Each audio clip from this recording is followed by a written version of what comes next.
Number 3. Disarming the American people. Obama operatives in the Congress have introduced more than 10 bills that would end the Second Amendment as we know it. H.R. 1022 would allow the new Attorney General Eric Holder the dictatorial power to ban any gun he wishes at will. In 2008, before the Supreme Court, in the D.C. gun ban case, District of Columbia versus Heller, Holder argued for the complete disarmament of the American people and that only the military should own firearms. H.R. 257 would ban all youth shooting sports, including YMCA and Youth Olympic shooting clubs. H.R. 45 would force all gun owners to undergo federal psychological screening, registration, and testing to keep their firearms. White House Chief of Staff Rahm Emanuel has proposed the extrajudicial banning of any American on the fraudulent no-fly list from owning any firearm. That is, if you are on the no-fly list because you are known as maybe a possible terrorist, you cannot buy a handgun in America.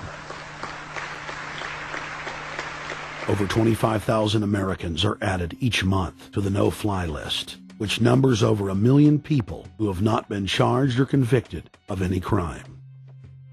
It's a case of mistaken identity for a 5-year-old boy from Normandy Park. He had trouble boarding a plane because someone with his same name is wanted by the federal government. King 5's Mimi Jung is live at SeaTac Airport to explain. Mimi.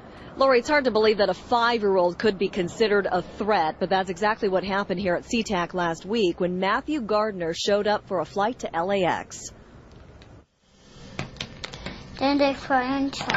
As 5-year-olds go, Matthew Gardner is about as harmless as you can get. But when he and his mom checked in for their flight at SeaTac last week, Matthew was considered the criminal. If you're on that no-fly list, your access to the right to bear arms is canceled because you're not part of the American family. You don't deserve that right. There is no right for you if you're on that terrorist list. And even though this Matthew Gardner is only in kindergarten, TSA workers still conducted a full-blown search. They searched all of our belongings. They took everything apart piece by piece.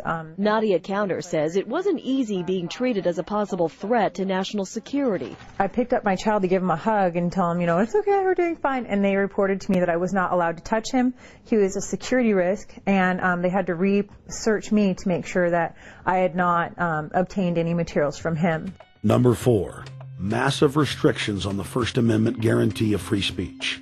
The President, Congress, and the FCC have announced plans to not only curtail speech on talk radio and newspapers, but to also regulate speech on the Internet through the Orwellian-named Fairness Doctrine.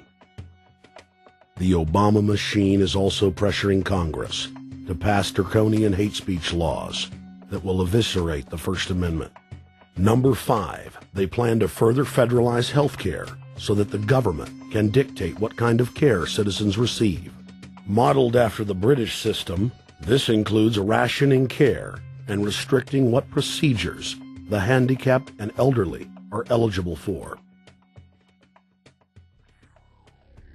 Number 6, Obama is already pushing to expand the Department of Defense budget and to station more U.S. troops overseas to encircle Russia, China, Iran,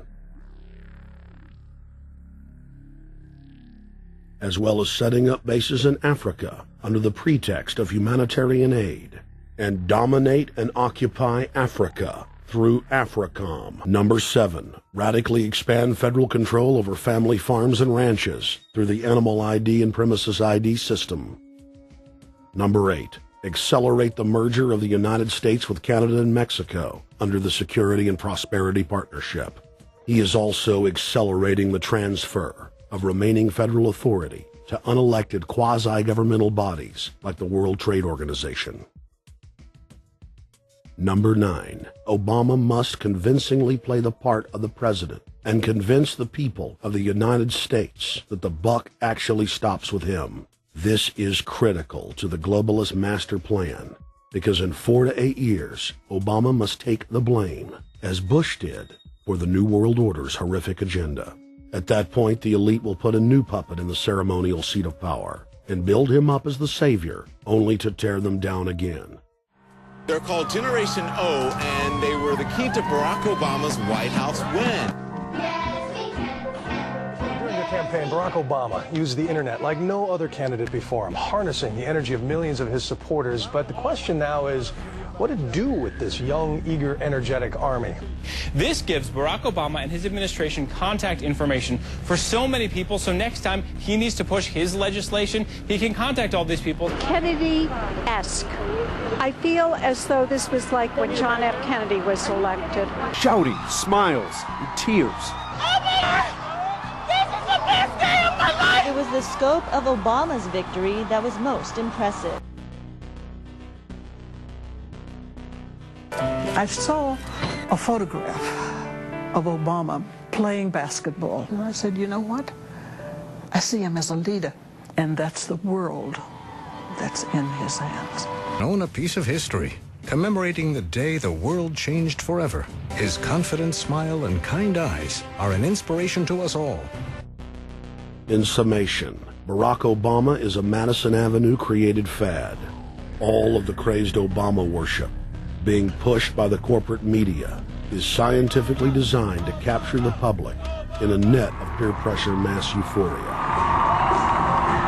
If the New World Order can just distract the public for a few more years, the elite can finish constructing their police state control grid. Now, a lot of times, we don't want to know the issue. Right. We don't want to know the issue. We feel, what do you call this thing where you get this false sense of gratification, but because a black man is in office, everything's going to be all right. No, everything's not going to be all right. Yeah.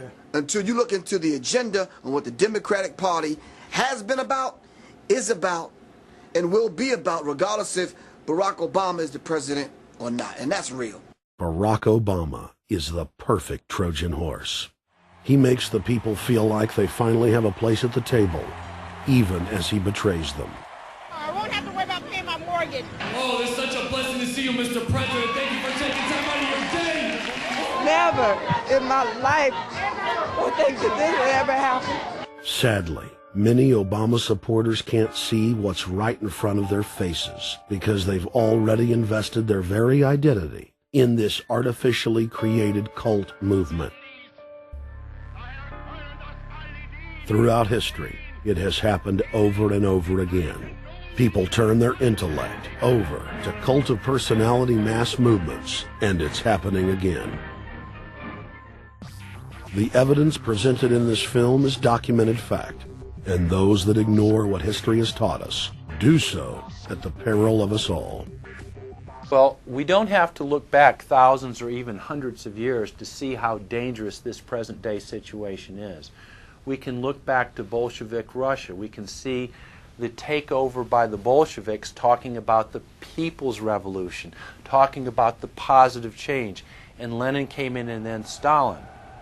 The fact is that over 40 million Russians between 1925 and 1940, good Russians, people who were Christians, people who had their own businesses, people who were educated, they were exterminated because they had their own business, because they were educated, because they believed in God's law.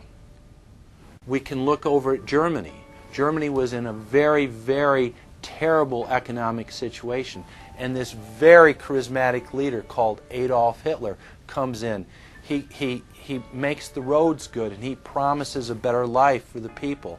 And within 10 years, you see a completely nationalized, centralized, dictatorial situation where millions and millions of people were exterminated.